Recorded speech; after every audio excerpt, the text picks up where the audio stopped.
Today's show is brought to you by Squad QL. Do you want an unfair advantage in your fantasy football league? Well, look no further than Squad QL, the only mobile app you need to crush your friends and rivals this year. Squad QL recommends the best starting lineup for each week based on your starters, bench players, and free agent pool. Head to squadql.com to download the app for free. Again, that's squadql.com to download the app for free.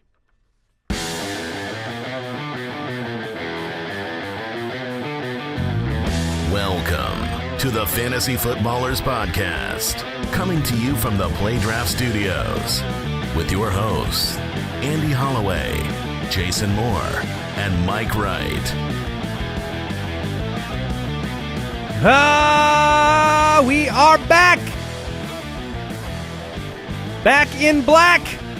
Well, two of you are. Yeah, look at that. You guys got your Looking good. Looking good. the Back to the Future shirt. Mike, you're wearing all black. Going Johnny Cash this morning. That's right. Welcome into the show. Back once again, fresh off a very exciting week of football. How cool are you as a person that, like, when you wear just a plain black T-shirt, you're like, oh, that's Johnny Cash. Oh, yeah, that he owns a color. He owns black T-shirts. Yeah, it's just an undershirt. Really, he's just wearing a T-shirt. I mean, that's a cool dude. That's the goal in life. You want a color associated with you for the remainder of your natural life. It's a green shirt. You're like, holy crap. That's a Mike Wright T-shirt. But that's like a Smash Jackson thing. If his last name wasn't Cash, I mean, if it was like that voice, Johnny man. Tambourine. That's a fair point.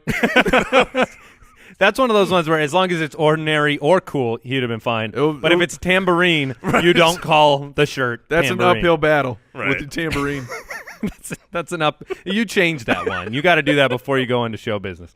All right, today we've got the studs and duds on the show, talking some surprises from week 4, and we'll get into the pooped in their big boy pants, the rising stars, maybe some mailbag. We'll see what we got time for. It's going to be a great episode of the Fantasy Footballers Podcast. Find us on Twitter at the FF Ballers. Let's start out with this huge thank you to Oh yes, the Foot Clan. Thank you. Now, we did not maybe we did not herald this enough leading up to the event, but you guys nominated us for the podcast awards many months ago, and then those awards went into the It was a really long process this year. It was totally different. You actually didn't have the option to vote on the final winners. Those were decided by a panel of randomly selected individuals. So if you did vote on those, Thank you. thank you. And we were nominated for the Sports and Recreation category as well as the People's Choice Award, and we won them both. Yeah, baby. Which means we are back-to-back winners Two-time. in both categories. Two-time. And we do the show for you, not for awards, but awards are kind of cool. And so we're very thankful and excited. Yeah.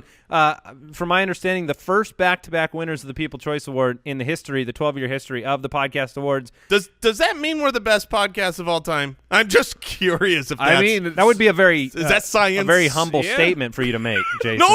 No, just a question. yeah, he's Just a question. I would never, That was, ever say something like that. Does that make us the best? Yeah, I mean, it's really... It's up to you to decide. It's really no, very cool. And Yes. and I want to say this too. We were up against some very, very, very good shows. Great competition, and very honored to be nominated with them, and very honored to win. So thank you very, very Yes. much. Also, both of you gentlemen are getting wet today. Yeah, curse splash. Because Yep. I bet Jason that Deshaun Watson would outperform Marcus Mariota. What I didn't know is that he would outperform Mariota and Brady combined. You know what? I'm going to say it was only because of the injury That took is- Mariota out. Yeah, Outlandish that was and the hogwash. only reason. He was going to come back. And Mike, I believe we bet Cam Newton We versus did. Tyrod Taylor, We did. and Cam Newton took care of business. So we will put those up on Twitter very soon. You'll both be wearing black shirts that will be covered in water. Yeah, I had to protect the nips today. All right, hey, quick question of the day. What is the biggest surprise of week number 4 for you? Well, speaking of Cam Newton, the biggest surprise to me is how bad the Patriots defense must actually be. Like, I still just don't want to buy into the fact that the Patriots are a terrible defense because it makes no sense. They've never really been a bad defense. They have the pieces to be a good defense. If you look at the defense they had last year as far as personnel, and then what they have this year, I feel like it should be better, but outside the linebacking core, that's the big problem for me. The corners, they're great. You got Gilmore in there, but they you're got right. Hightower back, and you expect them to scheme better. Everyone has been destroying the Patriots. They've been putting up massive points. I mean, Cam Newton, he got to play San Francisco, a bad defense. He got to play New Orleans, who at the time looked like a terrible defense. Couldn't get it done either of those times. So the Patriots' defense was the biggest surprise for me. And to piggyback, before I give mine, maybe New Orleans' defense isn't as bad as we said. Because this week, it looked like it was going to be great for Miami. They did nothing. They didn't score. Now, I know they've struggled on offense. But then Cam Newton being able to not do as much against them and do a lot against New England, we're learning, right? This is week 4. My big surprise would have been one of the better defenses in the league, the Jaguars. Look, Matt Forte out. They let Bilal Powell and E.J. Maguire go absolutely bananas against this defensive front. 250-plus yards rushing, multiple long touchdowns from those two. And so it was shocking to me to see those two players, especially when you know that New York's offensive strategy is to kind of control the clock, run the ball, put McCown in a position not to, blow the game through an interception with limited passing weapons, and then to see the running backs just destroy this defensive front, that was a surprise for me. The big surprise for me of the weekend, I mean, it's in a way is related to what Cam Newton was able to do against the Patriots. Deshaun Watson looked mostly unstoppable. A couple mistakes, but I mean, he looked like he was in control of the offense. He's making plays with his legs. I mean, he looked like a very solid quarterback. And I got a lot of questions on yesterday's Periscope, and it was Watson or this player, and I said, it's hard for me to buy into Watson because he just did it to the Patriots, and we've seen people destroying the Patriots. I mean, Alex Smith looked like a Hall of Fame level quarterback against the Patriots. So it was of how bad Watson was against the Bengals, and then the Patriots, the up and downs. I don't know if I can buy in, but going back-to-back weeks of just absolutely going full ham, eggs and cheese in one sandwich. Yeah, delicious. How do you not buy into Deshaun Watson moving forward? Well, and he's got that skill set that we have seen other guys come into the league with that type of skill set and be able to succeed from the get-go. Russell Wilson and Dak Prescott come to mind, where they can roll out, they can bootleg, they can run and the balanced offense too from that team. And Hopkins, the arrow's trending up. Getting time. Fuller back, another weapon. If they ever get that left tackle in, they're going to get even better on the offensive line. So that was very, very impressive. While I did bet him against Mariota, nowhere in my wildest imagination did I imagine 5 touchdowns from Deshaun Watson. So we are going to get into the fantasy rewind. Before we do that, I do want to take a second and reflect on the tragedy that took place in Las Vegas last night. I want to send our thoughts and prayers to those that are recovering, those that were wounded, those that are mourning, those lost. And, part of sports and part of this show is to provide a reprieve from current events and from some of the things, politics. We don't get into politics on the show, but I felt it was worthwhile to take a minute and just share our thoughts and prayers, our condolences to those lost. And, we do this show so that you do have kind of some of the normalcy and routine of American life that helps us get through and recover from tragedy, but just a tremendous tragedy that took place. And make no mistake, fantasy football is very unimportant in comparison to those things. And so I did want to take a moment to say that, and we'll go ahead and get into the rewind. Weekly Rewind. All right, we'll start out with some injury news. A lot of injuries took place this weekend, a lot of long-term fantasy football impact.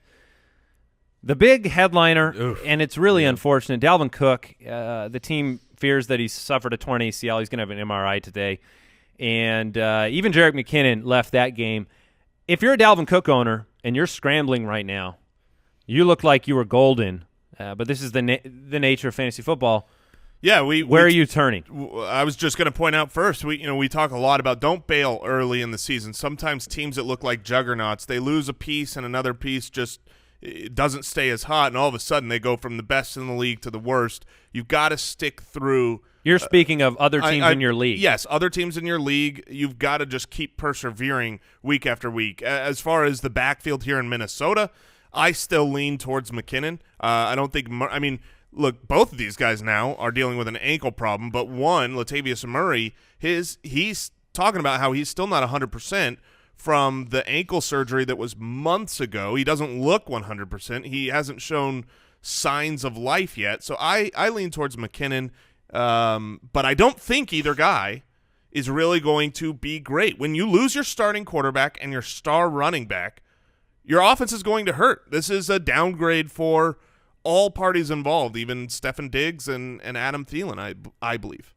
They're going to have to bring someone in or upgrade or promote someone from a practice squad. I mean, you can't move forward with just McKinnon and Latavius Murray. And if you want to plan ahead, I think Chicago's defense in Chicago next week against Minnesota looks like a great streaming week winning type of option.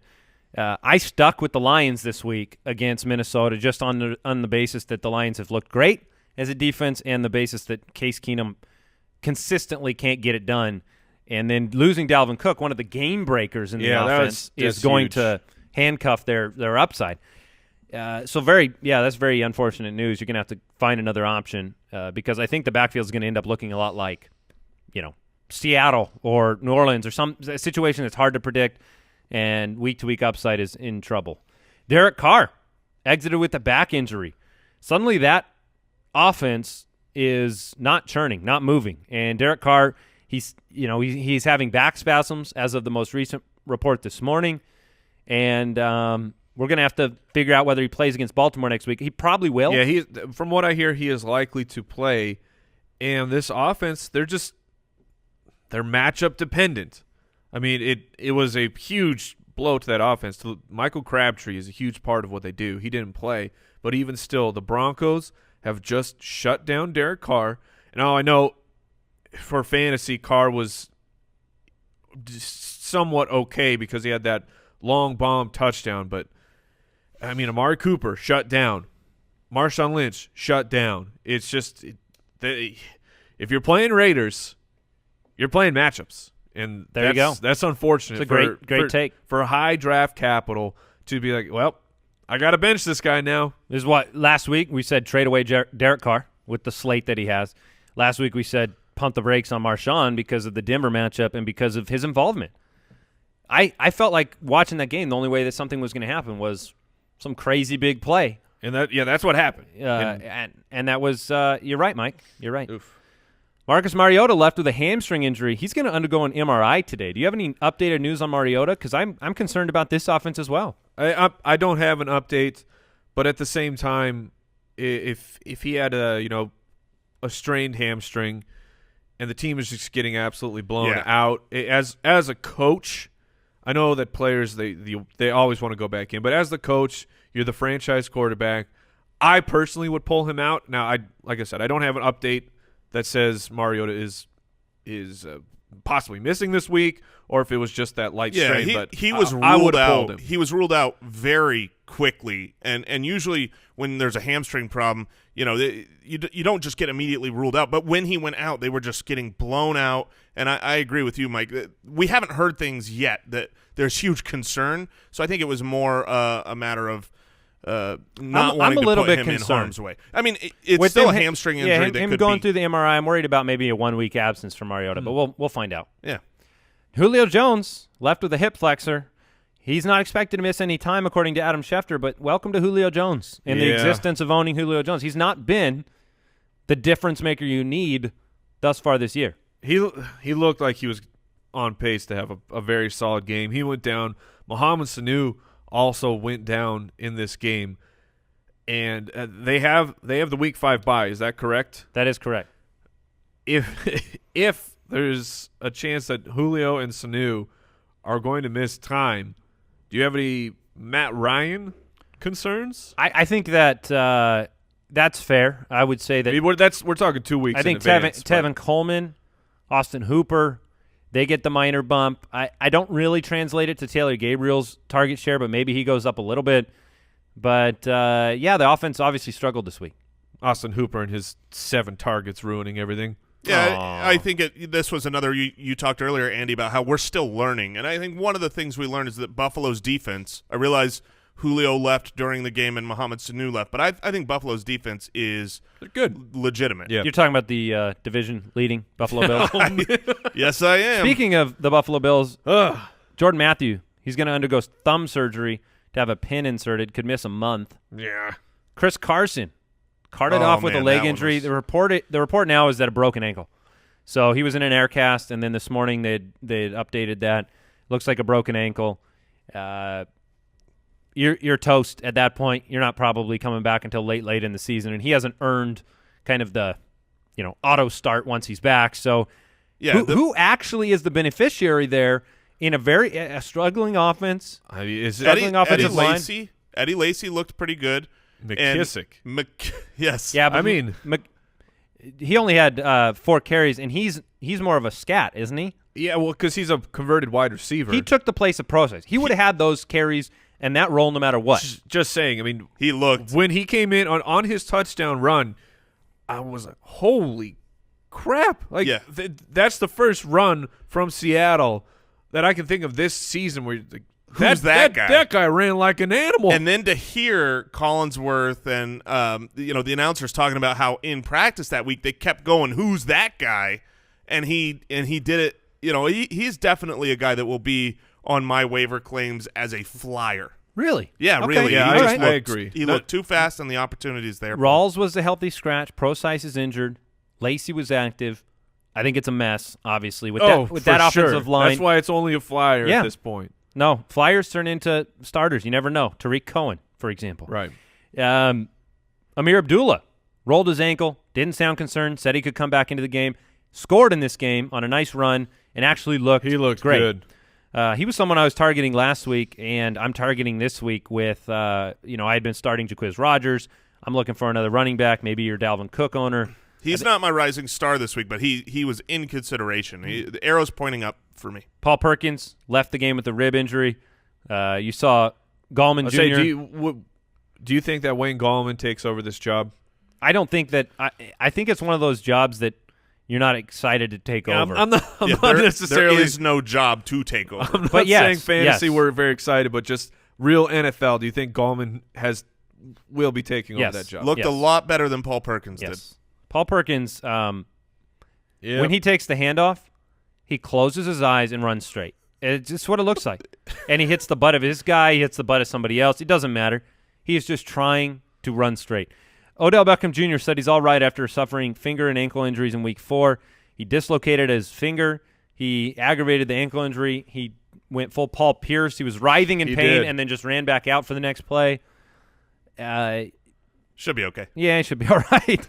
Jack Doyle, concussion, left the game. Marquise Goodwin left with a concussion. And then we had the scratch that Mike mentioned. Michael Crabtree didn't play.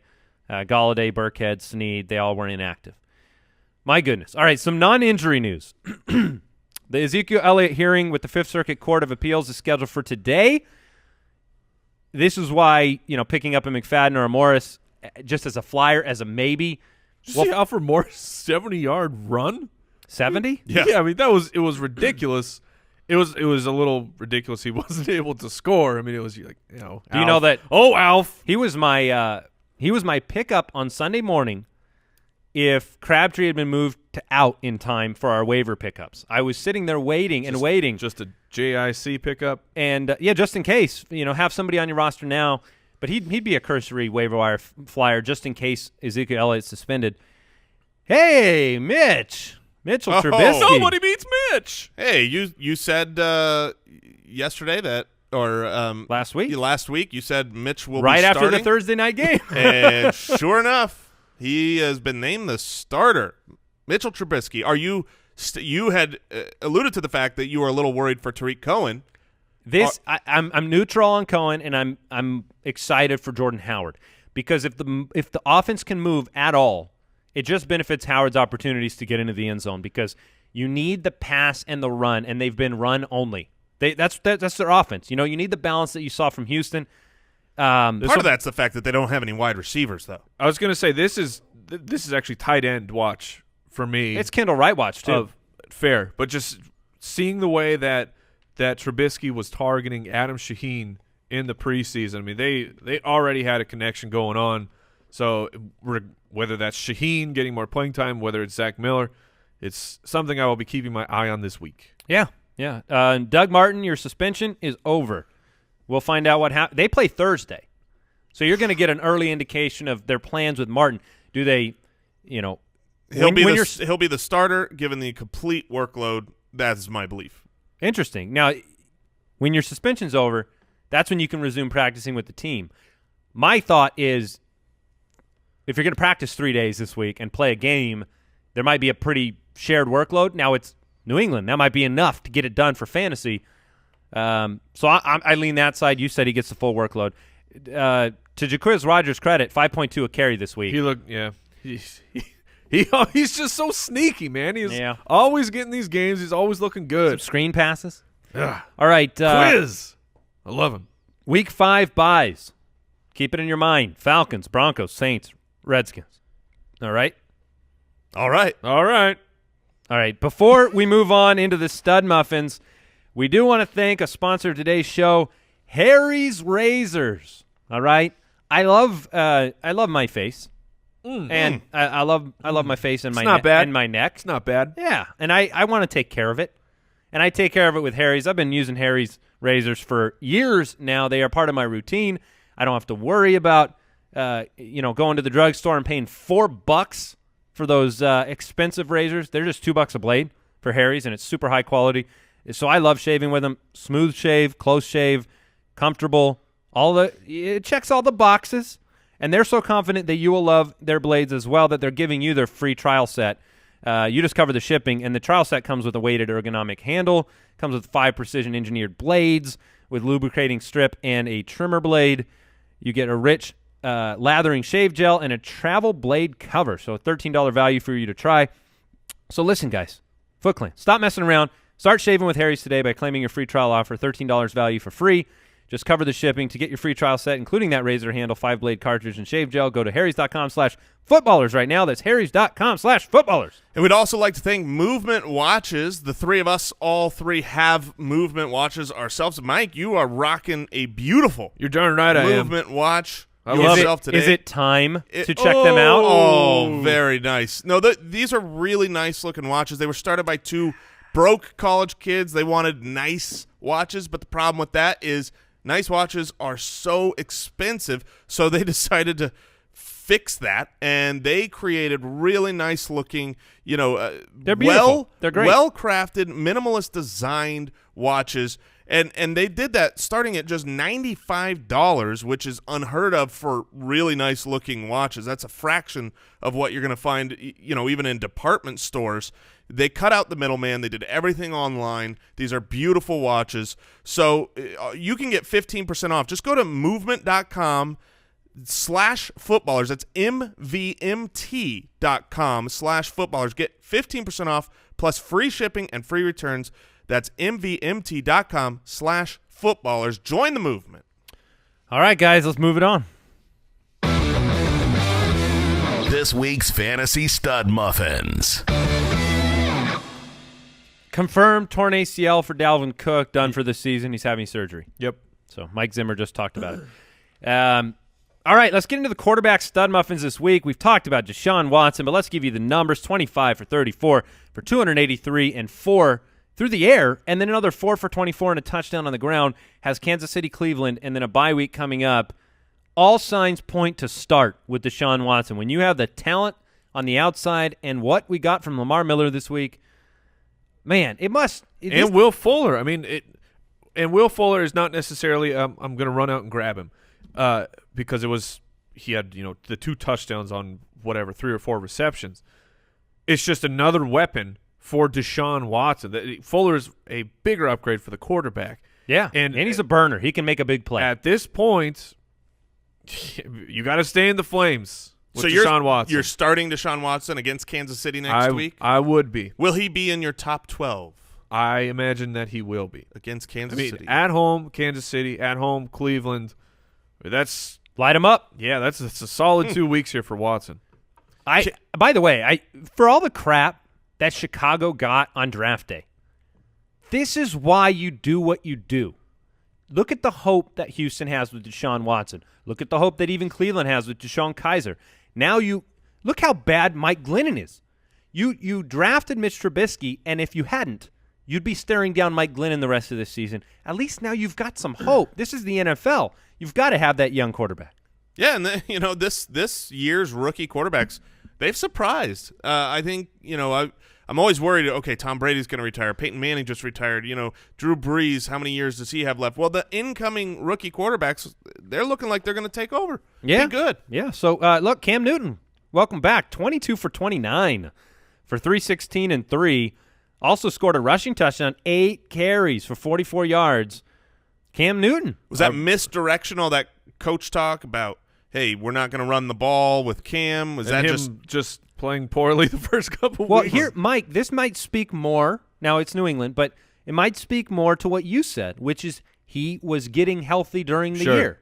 Sure. Also had Kelvin Benjamin back for the full allotment of snaps, not slaps. The snaps.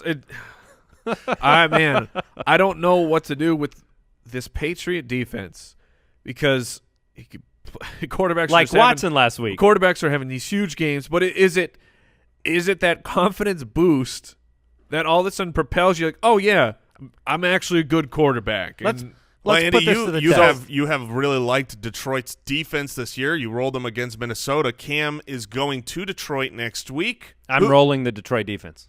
Okay. Right. Yeah, So I'm playing them again. If you've got Cam and you've got Watson on your roster. Watson. All right. Yeah, I was going to ask you rest of the Okay. season, Watson, Newton, Dalton, actually.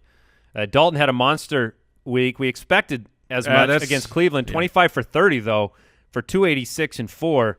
Andy Dalton, even when he tries his hardest, can't normally accomplish this level of accuracy, so he's making some improvements, and that offense is getting better.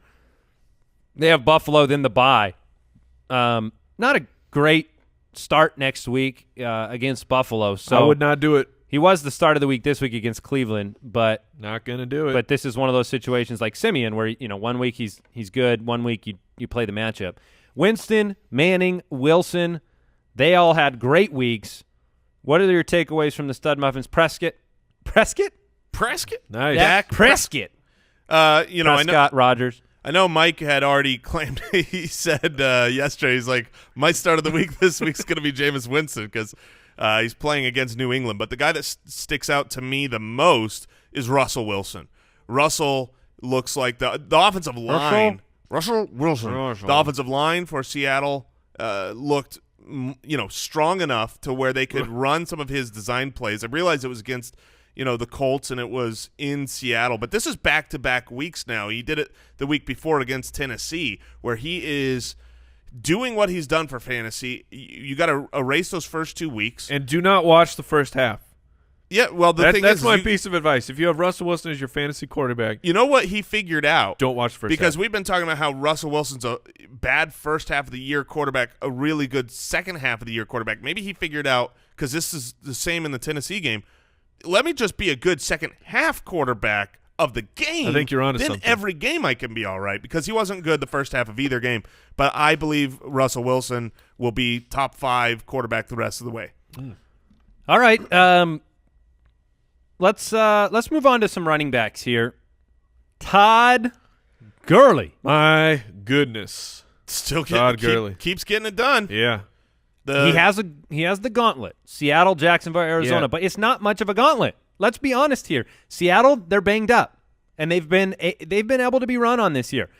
Jacksonville just had 250 plus put up by the Jets, and Arizona's defense has been at best a dumpster fire. At best a mediocre defense when you expect it. They don't have Calais Campbell anymore.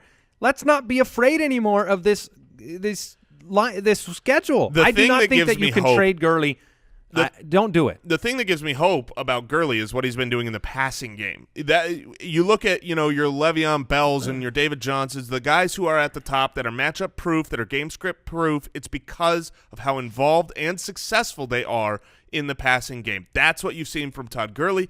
I agree. I am not afraid of the gauntlet. I'm not going to ever bench him. I'm not going to drop him outside of my top 12 in my rankings. However, I disagree with you a little bit on the unwillingness to trade him, just because if you can capitalize on the value, if you could trade Todd Gurley for a Le'Veon Bell right now when Todd Gurley looks like he is on fire, I think then you are maximizing. Look, nobody is going to keep the pace that he's had for an entire season.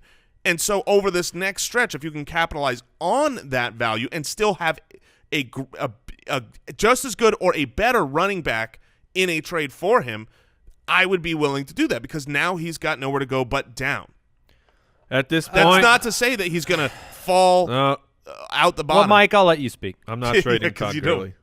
All right. I mean, I just don't know. Look, I'm not saying you should or have to. I just don't understand I'm willing. There's no. It's not fair.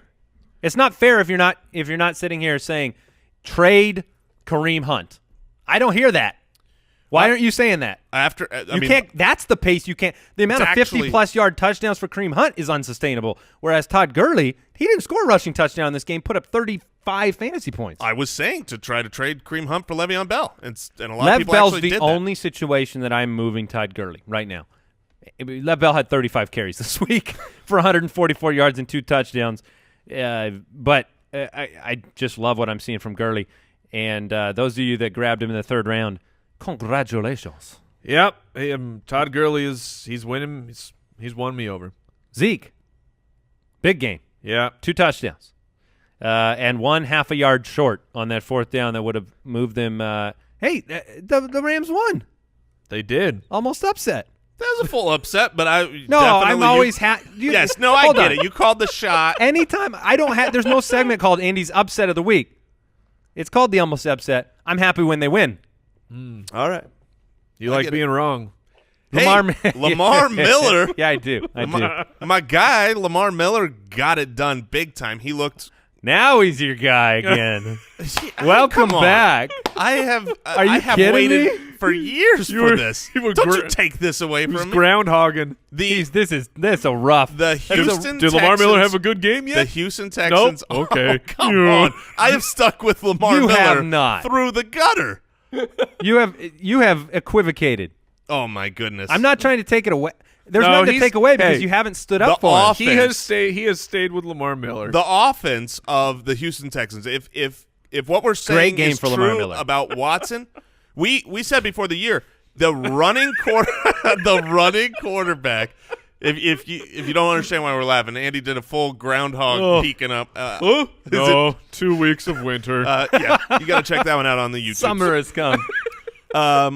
But if rushing quarterbacks are good for the running back, I mean, statistically, historically, those have always been good. This was just volume. I mean, but he's had the volume all year too. But Deonta Foreman didn't take away anything this week, despite the fact that he could have. So I'm excited. I'm just encouraged Foreman by that. had 50 yards plus on the ground. I mean, this is just like what we were saying. Alfred Blue had 100 carries last year. If the offense is chugging, Lamar Miller, that's it's really almost nice. like 57 points were scored in this game. Almost. Blah, blah. Hey. Blah, blah. I mean, it should be more like, blah, back from the grave. Blah. Oh, yeah. Eating some brains. Zombie. Oh, he gets Cleveland next week, and Forte's, even if he's back, Forte is probably going to be a little bit limited. The trouble with Powell, I'll start with the bad. The bad part is Forte does what Powell does. He catches the ball. He's tougher than Powell, and therefore his role is pretty darn secure in that offense. That being said, Powell took full advantage of his opportunity and took full advantage of his opportunity to discourage me, a person that has shipped him off, and then Forte got hurt, and Powell went insane. Why do you think he came back from the dead, Andy? The Fantasy Reaper shipped him out, and Blau Powell came back from the dead. He's got. And then Cleveland. we had Matt Forte on the show, and Matt Forte was then injured, and the Reaper strikes again. I'm fully responsible for Powell's success, is what you're saying. Yes, in the negative. Wow. Cleveland and the Patriots are his next two matchups, so I think you can I expect Forte to miss a couple weeks. I think Bilal Powell's going to be a good spot start here. Leonard Fournette, dominant once again. He's this great. time 4 receptions, 59 and a touchdown. And then Alvin Kamara had a monster game, 10 receptions, and we'll talk about him more on the Rising Stars as well. What's interesting, you see, you can't see it if you're not looking at our show doc here, but all of these running backs in the stud muffin section, at least 4 receptions. Yep. That's a good point. Yeah, I mean, his receiving is huge. We're going to talk about running Duke backs. Johnson as well. Had a good week, and then he'll be mentioned later. Wendell Smallwood, 10 for 34 and a touchdown on the ground, 4 for 45 through the air. Not insane. LeGarrette Blount had a very good game, 16 for 136.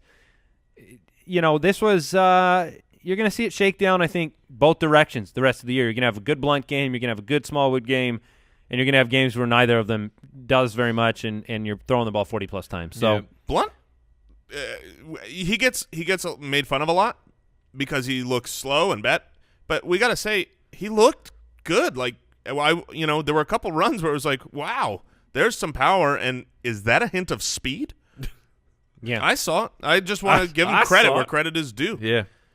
All right, wide receivers, stud muffins of the week. DeAndre Hopkins, 10 for 107 and a touchdown on 12 targets. Love that efficiency. Has Kansas City, Cleveland. Love that volume. Love that volume. I mean, he's the target leader in the NFL. So we've always said Hopkins needs a quarterback. When you give him competence at the quarterback position, he's one of the best receivers in football. We know that Jordy had a great game on Thursday. Let's talk about Devin Funchess, 7 for 70 and 2 touchdowns. Benjamin still had more yardage in this game, but the touchdowns went Funchess' way. And the targets have been going his way. This is 3 weeks in a row where Funchess is getting – Olsen. Yeah, Olsen is gone. Funchess is getting enough targets to be involved and to be successful if he can actually reel the ball in. The last couple weeks he has. I think he is someone that should be picked up, and in the right matchups, I think you could play him. Well, Detroit, Philly, Chicago is one of those a correct matchup. Not especially. I mean, I don't look at any of those and say he's a must start, but I think do Philly believe is because fine. of the target volume, because of how many targets he's getting, if you are in a deep league or if you have really, really bad options, he might be a flex-worthy start. I'm going to give you some of the target leaders from this week, and you guys tell me your thoughts on them. You had Michael Thomas with 11, Keenan Allen with 11. You also had Mike Evans with 11. But here's one that's interesting. Mike Wallace, 10 targets this week, 6 for 55 and a touchdown. Jerron Brown, 12 targets this week for Arizona in that matchup that went to overtime against the 49ers. Anything to say about those guys? I mean, Jerron Brown he's been getting the snaps, he's been getting the targets. He didn't have those big, sexy numbers like J.J. Nelson, who was, scoring touchdowns every single week. But Jerron Brown was the safe target share guy, and it was when you look at those, you're like, okay, this offense is okay. I guess that's the best you could say about the Cardinals right now. But when you have an offense that's at least okay and you're seeing a player get the healthy target share, is usually just a matter of time before something big happens for that player. And he's developed into that Michael Floyd role. Yeah, he's 6'2". He is the 2 and sometimes the 1. Right, so he's a guy that should be picked up. Now, it's worth noting because when John Brown came in, he took all the snaps away from J.J. Nelson, but in the press conference afterward, Bruce Arians was talking about how that was the game plan because both guys are dealing with injuries. They wanted to basically have them take one role and, each one is getting half the snaps. So it'll be interesting next week if they're both healthy to see now does Jerron Brown come out. But if he stays in that wide receiver 2 role, or like you said, even that wide receiver 1 in one wide receiver sets, he's been the guy out there a lot of times, then I think you got to start him. All right, tight ends that stood out this week. Tyler Kroft had 2 touchdowns in place of Tyler Eifert. Brait, Derby, Clay, Howard. What are the rest of season implications of this week's stud muffins at the tight end position? Cameron Brate, O.J. Howard had that really long touchdown on the completely broken play, but Cameron Brate he's the go-to passing tight end, and Jameis Winston. He was Cameron Great, am I right? Hey-o! Am I right? You are right, and I love that joke. A.J. Derby with one of the best catches of the year. Oh, my goodness. That was. If you have not seen the A.J. Derby touchdown, do yourself a favor. Finish this podcast, of course. Of course. But then immediately go watch A.J. Derby's one-hand tiptoe through the tulips. It was awesome. And you mentioned his name, but Charles Clay, we've been pretty big fans He's of his. the number one receiver on Buffalo. Exactly. He is just And too now Jordan important. Matthews is gone for a month. Love Charles Clay, considering the landscape of how bad tight ends are. Are you buying into Tyler Kroft as a startable tight end? No, he was tempting for my rising stars, but because he has Buffalo on a bye in the next 2 weeks and Eifert's potential to come back, I'm holding off the endorsement of Tyler Kroft. Well, let's say Eifert. He's more in the out. Mercedes Lewis situation with the 2 touchdowns this week. And if Eifert's out long term, yes, he's a potential streamer option. Let's get into the rising stars. Raising Cane's Rising Stars of the Week. All right, my rising star is a tight end, so I'll piggyback there. It's Evan Ingram of the New York Football Giants.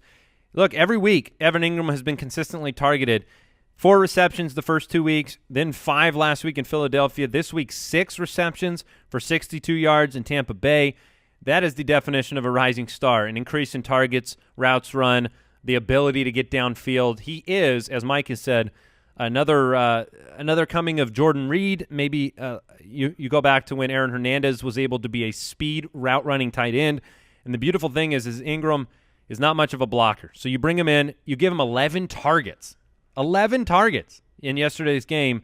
And with kind of the inconsistency of this offense and then in terms of rushing the ball, you've got to throw it. So I love Evan Ingram.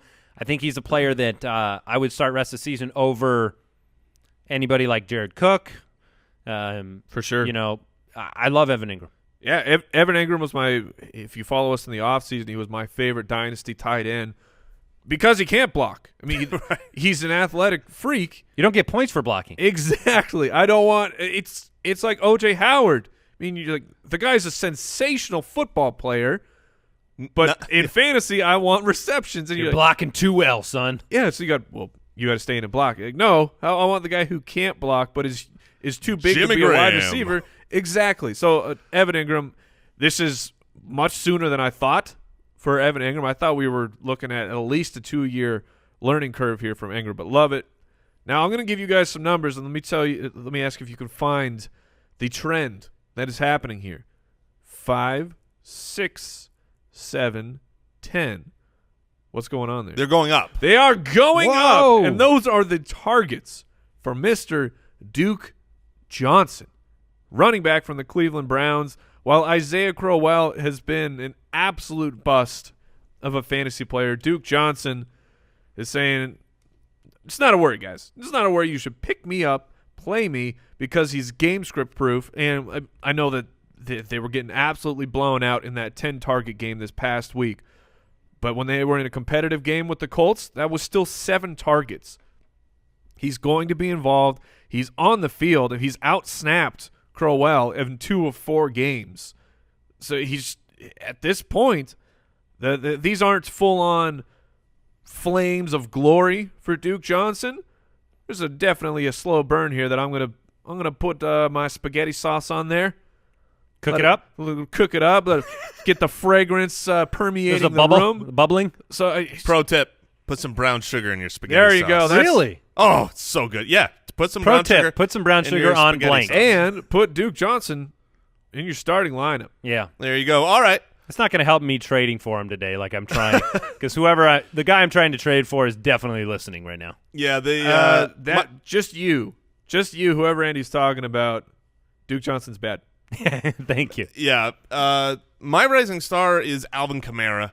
We actually had a little thing where, computer technology aside, Andy and I both wanted to pick Kamara, but I got him.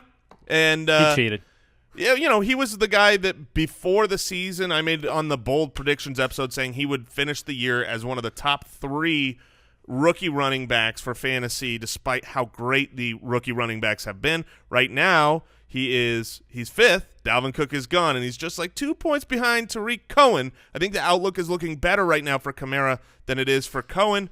Kamara had 10 targets this last week, which he caught all 10 of them. He has developed the trust, the speaking rapport game with script-wise, Drew Brees. The Saints were dominating the entire game. Yeah, absolutely. So this wasn't a comeback measure. No, this is They weren't dominating the entire game. It was 3-0 at halftime. Okay, so. sorry, but they weren't down getting boat raced where you have to have that to get these targets. Sean Payton basically said, "Look, I don't care what Ingram thinks. We already know that. He's willing to offend Ingram. He does not care about Adrian Peterson, and his offense needs pass-catching running backs."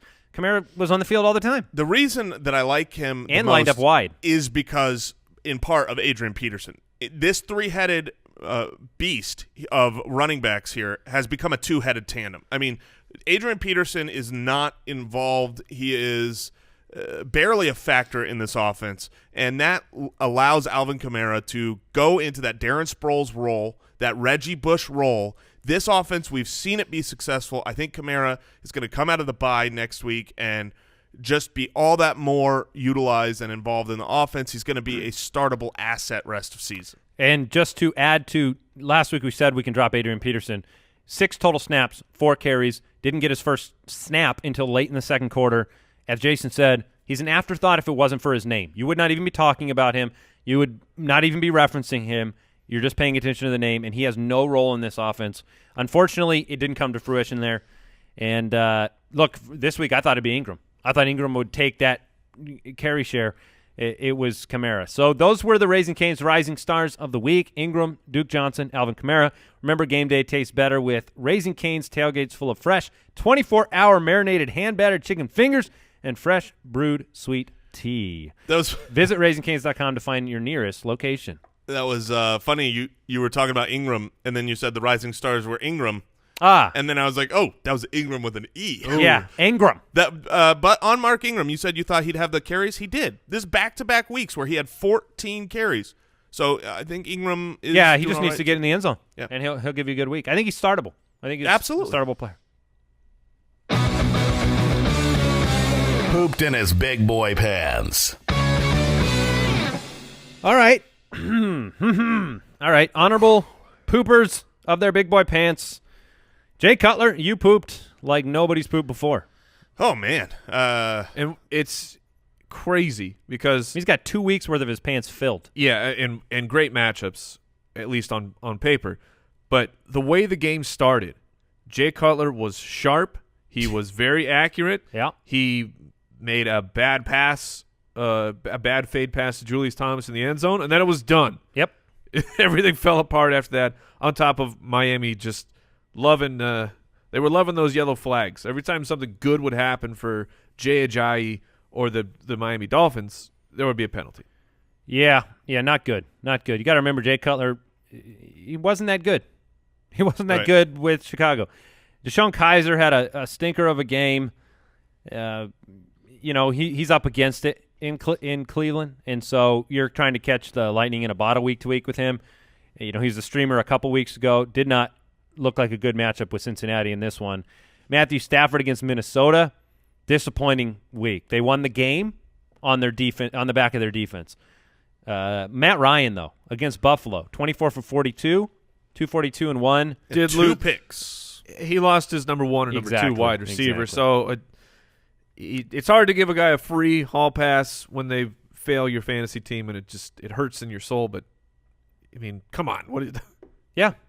So when we go through the pooped in their big boy pants segment, what we're looking at too is, do we believe these trends are going to continue for these players, or do we believe they're anomalous? So as we get into some big names in the running back position, I want that to be our framework. All right. To talk about, help the listeners out. Melvin Gordon, Marshawn Lynch, DeMarco Murray, Jay Ajayi, Isaiah Crowell, those 5 names, those are all guys drafted within the first 3 rounds, several first-round candidates. We know there are injuries in play for Melvin Gordon, Jay Ajayi potentially. What do you think the headline – I mean, what should we be paying attention to as fantasy owners with these big names? Because the default is going to be you got to keep them in your lineup. The 2 biggest worries to me would be DeMarco Murray and Isaiah Crowell. Isaiah Crowell is unstartable. He is borderline cuttable right now. That's tough. But DeMarco DeMarco has not looked good this season. I was very high he had on the big DeMarco. run It's last interesting, week. I though. know, but I if you take that one run away, week 1 he didn't look good. Week 2 he didn't look good. Week 3 he got that big run. Week 4 he didn't look good. So you got a decent sample size for me to worry a little bit. So are you not worried about DeMarco? I'm actually he's at the bottom of the list of worries out of this group, other than Crowell, which you definitely are right about. Murray, I mean, they got boat race. This was a matter of, I mean, he got 7 carries, so it's hard to say he didn't look good in 7 carries. Derrick Henry only had 6 carries for 7 yards. You would hope that Murray would get more than 2 targets. Yeah, but Mariota went out and they were boat raced. Yeah, so, I mean, that's fair. I guess it's I'm just less a 7 to concerned- 6 carry count, right? No, that sucks, but yeah, that's definitely a problem. I'm more concerned about Lynch long term. I think he's almost unstartable right now. And then, you got Baltimore next week. I'm not excited about Lynch in that game. Jay Ajayi is a concern because of the third down work, and he was on the sideline furious being taken off the field on third down for Kenyon Drake or Damian Williams. Jay Ajayi is a guy that I will probably be trying to target. When I watch him run, there was nothing wrong with him. Like you said, he had a couple plays where it was just the yellow flags again. He'd make this great run, and then he'd turn around and be like, come on, guys, like, stop, let me go. And, Adam Gase, I think, can turn things around enough. And, look, if I was the coach there and Jay Cutler has been so bad, you have got to say, I'm going to put the offense on Jay Ajayi's shoulders. And there wasn't anything that I saw on film that made me think he has lost a step or doesn't look good. So I know you're disappointed with him. He sucked this week. He sucked a couple times this year, but I'm not writing him off. And Melvin Gordon, to me, I think this was a lot of this what might have been that knee injury limiting his work. He only had 10 carries. So long term, though, one are you reception. concerned? Are you concerned No, with Melvin Gordon? I'm not. Mike Gillislee, Mike, are you concerned with Gillislee? 12 for 49, yeah. no touchdowns, no targets. What was more concerning was when they're actually inside the 3 and they go to this nonsense play action to Mike Gillislee so they can throw a pass to, I believe it was Jacob Hollister, the third tight end. Like, it's just the getting They cute. do what they want. Oh, no, I get it. And it's, generally speaking, it has worked very well for Bill Belichick and the Patriots. But the getting cute around the goal line now for a couple weeks has been really frustrating. And he was running well. I mean, 12 for 49. I believe at one point he was 10 for 45 or so. And so he looks good, but he's just He did get the goal line carry. He just got stuffed. Yeah, and he only got the one chance at it. So if he's not getting the touchdowns, it's going to be disappointing. Mike, I'm going to toss it to you one more time. Another guy, last week you liked him a lot. Joe Mixon at Cleveland. Oof. I certainly liked him. He's 17 for 29, 4 for 19 on 4 targets. Basically had the same workload as last week, not the same production, about 8 or 9 fantasy points. Joe Mixon has Buffalo, then the bye, then Pittsburgh. What is the situation for Mixon? It's not good, and even more so was you, as the fantasy community, were trying to take the temperature of the team, from the outside. They had Bill Lazor coming in as the O coordinator. You saw him willing to give Joe Mixon a bunch of touches last week. He came through with over 100 yards from scrimmage. Then Jeremy Hill starts the game. Comes out, he's getting the first other carries. You had a situation, Jeremy Hill fumbled and got back in the game. And while I commend the Bengals for doing the right thing, when your running back fumbles once, you got to put him back in. But that's fumbling for Marvin Lewis is usually just – Well, they recovered the fumble. They didn't lose it. Right, but even still, when your running back drops the ball for a Marvin Lewis team, you are sent to the bench. You're not coming back. So 17-6 carry count between the two. Yeah, and Joe Mixon still got the work. He was really up against it because they're dominating so much. So they're just trying to run out the clock, and the defense knows exactly what Cincinnati's going to do. But the offensive line is so bad for the Bengals, and Joe Mixon's not getting anything done. Can you really continue to start him? at this point. We thought that this week was going to be the changing point. I still think he's but a flex. He's a flex play. Yeah, he absolutely is. He got 17 carries and 4 receptions. If you give me anyone in the NFL with 21 touches, That's fair. I'm going to be starting him, and he's talented. This one didn't work out because, like you said, they were up by a bunch. They're running the clock out. He's just running into jammed boxes for a lot of those carries. I was just going to say, you talk about the touches, Jay, 21. McCaffrey had 10. Exactly. 10 touches. Are you concerned about McCaffrey? I'm concerned with McCaffrey no different than I was preseason. Now, I was super disappointed this week. I thought he would be what the outlet that was used against this Patriots defense that's been giving up so many points. Yeah, you could bomb it out on the Patriots. Exactly. They didn't need to. It's kind of a similar situation with Joe Mixon. It was like the team, the matchup, everything that we saw there was correct. It was just the wrong weapon being used. It wasn't McCaffrey. It wasn't Mixon. All right, let's transition to the wide receivers that had disappointing weeks. You had a couple big names, but there's no real fantasy value in talking about Antonio Brown, 4 for 34. That'll get right. It happens. But let's talk about look, Amari Cooper, 2 for 9, 3 for 38 for Brandon Cooks. Golden Tate, really disappointing. Yes. I loved him this week against that Minnesota secondary that had been struggling, and he just plain laid an egg, 3 for 29. You have some reasons for the other ones. Julio Jones, the injury. Pierre Garçon had Patrick Peterson. T.Y. Hilton had Jacoby Brissett and the Seattle defense. But what about Sammy Watkins? 1 catch in this game. They come out, they beat Dallas in Dallas. And you have 1 reception, which was at the very end of this game. On 2 targets. He only had 2 balls thrown his way. Which has been other than the 2 touchdown game, which was only 7 targets. When he was 6 for 7 and the 2 touchdowns, he's been a real low target guy this far. I was really hoping to see him take off in this game. Yeah, I mean, I feel like he is somewhat similar to a Martavis Bryant. He's going to need that big play to be involved, but he's got a higher floor. I do think he'll still be usually more involved than Martavis Bryant, but he's in that category of kind of a boom-bust play where you're just hoping because of his physical talents he can break one long. His target share does not give me confidence. The Broncos wide receivers are my headline story of this week. Taking on the Oakland Raiders secondary, who have not shown up hardly at all this year. I expected big things from both of these wide receivers, so that was A.J. Derby took care of that. Yeah. He's like, I'll take your praise. No, but I mean, Simeon felt it. Simeon's fantasy numbers felt the fact that those receivers weren't involved. They won with their defense in that game and the loss of Carr. I'll give you. We knew Cooper would stink, but now what do you do with him? Like, we knew Denver was a tough matchup, but you got Baltimore, L.A., and Kansas City the next 3 weeks. Can you confidently start Amari Cooper?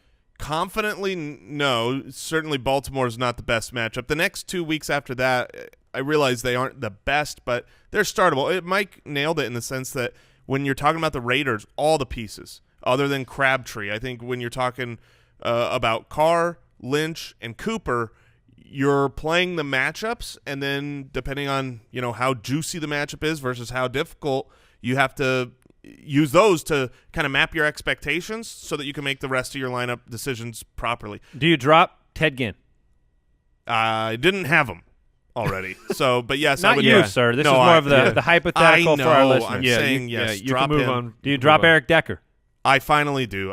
Fourth week, 2 for 13. This was my last hope, my last chance. J.J. Nelson, do you drop him now that John Brown has been active? Yeah, you probably can drop him. Okay. Tight ends. Jason Witten, not good again, 1 for 9. Hopefully you cashed in on those first couple games. Kobe Fleener didn't do anything. Gates. Eric Ebron, 2 for 27. Do you drop these guys, all 4 of them? I mean, I guess you stick with to Witten. Pick up for who? I don't know. We brought up a few different names. Cameron Brate, Evan Ingram, Jared Cook, Brate, Austin Seferian Jenkins. Second straight where ASJ has led the team in targets and receptions. Yeah, those names we just mentioned I would take over anyone else on this list. Kyle Rudolph, 2 for 34. You got it. When are you guys going to give me the when do I earn Kyle Rudolph respect for my offseason takes on Rudolph? When Sam Bradford comes back and he's not using Kyle Rudolph? Yeah, it's great. It's this other 5 years of his career, and But check out these tight ends. I'm just seeing you're loyal. You're very loyal to Kyle Rudolph. We haven't That's had fine. Monday, but Tyler Kroft, Cameron Brate, A.J. Derby, O.J. Howard, Clay.